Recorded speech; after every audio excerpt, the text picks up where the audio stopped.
जबलपुर के विजयनगर क्षेत्र स्थित जॉय स्कूल जो कि चर्चाओं का कारण बना हुआ है। अब चर्चाओं का कारण आखिर बने भी क्यों ना, जब संचालक के द्वारा कुछ ऐसी करतूत कर दी गई है जिससे जबलपुर के विजयनगर स्थित जॉय स्कूल को सुर्खियां बटोरने का एक मौका भी मिल गया है। अब मैं आपको बता दूं कि जेडीए यानी कि जबलपुर विकास प्राधिकरण के द्वारा जबलपुर के ही इस उक्त शिक्षण संस्थान को भूमि लीज पर दी गई थी और स्पष्ट रूप से यह भी उसमें बताया गया था कि इस लीज की भूमि पर केवल प्राइमरी तक के लिए अध्ययन कराया जाएगा, यानी कि छात्र छात्राओं को प्राइमरी तक की शिक्षा यहाँ पर मुहैया कराई जाएगी। अब प्राइमरी से मेरा मतलब है कि 5वीं कक्षा तक, लेकिन यहाँ पर बताया जा रहा है कि 5वीं कक्षा तो छोड़िए बल्कि पहली कक्षा से लेकर सीधे 12वीं कक्षा तक के छात्र छात्रा जॉय स्कूल यानी उक्त शिक्षण संस्थान में अध्ययनरत है और अध्ययन करते हैं।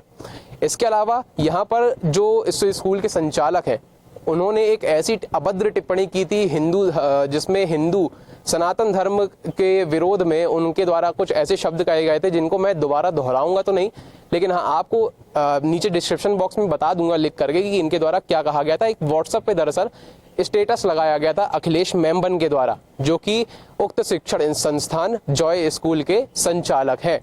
हमारा नाम तो यूसुफ है।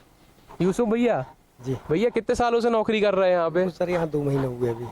2 महीने हुए हैं जी। तो कैसा लगता है यहाँ का माहौल? अच्छा है स्कूल का? जी सर, बहुत बढ़िया, सर बेहतरीन एकदम। अच्छा, इनके यहाँ के जो मालिक हैं उन्होंने कुछ ऐसा बोल दिया था, कुछ दंगे फसाद भी हुए थे उसके बाद से यहाँ पर? सर हम त्योहार रामने गए थे, छुट्टी पे रहे। देखिए यहाँ पर यूसुफ जी से भी बात हुई जो कि यहाँ पे स्टाफ के रूप में काम कर रहे हैं और उनके द्वारा भी बताया गया कि हाँ कुछ ऐसी बात तो हुई थी, लेकिन उस समय ये जो यूसुफ हैं वो छुट्टी पर थे। अब इसमें सवाल ये उठता है कि जब जेडीए के द्वारा यहाँ पर भूमि लीज पर दी गई थी और लीज पर दिए जाने के बाद में यहाँ पर बताया जा रहा है कि ब्लूप्रिंट के आधार पर हम ये पूरे दस्तावेज जो साक्ष्य हैं हम आपके स्क्रीन पर भी यहाँ पर चला देंगे जिसके माध्यम से आप देख पाएंगे।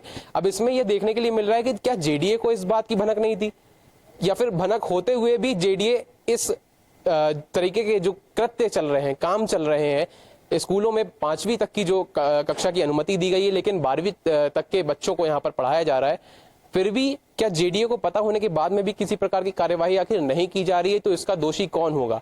क्योंकि जबलपुर के कलेक्टर दीपक सक्सेना तो लगातार जो है मुहिम जारी कर रहे हैं छात्रों की पढ़ाई से लेकर के, ताकि उन्हें अच्छे से लेकर के सस्ते दामों तक किताबें कॉपियां मिले, अच्छे से उनकी शिक्षा हो। लेकिन कहीं ना कहीं ऐसे जो अधिकारी हैं वो शिक्षा माफियाओं को शह देने का काम कर रहे हैं। अभिषेक जी, अभी विजयनगर स्थित जॉय स्कूल के विषय में कुछ अनियमितता पाई गई है, आप इसके बारे में विवरण दे रहे थे। अभी कुछ दिन पूर्व जॉय स्कूल के संचालक ने एक बेहद ही दुर्भाग्य कर देने वाली टिप्पणी की थी। उसको लेकर जब हम लोगों ने जांच करी तो पाया गया कि जेडीए की जिस जगह पर स्कूल बना है वह जगह लीज पर है और जेडीए ने लीज पर प्राइमरी स्कूल के लिए दी थी, लेकिन वहाँ पे 12th क्लास तक की क्लासेस संचालित की जा रही है। इसको लेकर मैं पूछना चाहता हूँ, सरकार किसकी है, अधिकारी कौन है, जेडीए का सीईओ कौन है? क्या ये हिंदू हिमायती या इनके अंदर सर्वधर्म संभाव की भावना नहीं है? अगर है तो नियमानुसार कार्रवाई होनी चाहिए अखिलेश मेमन के ऊपर, जिम्मेदार इंजीनियर के ऊपर और जॉय स्कूल का जो भी दोषी प्रबंधन है उनके ऊपर। निमेश मिश्रा की report, the look news channel.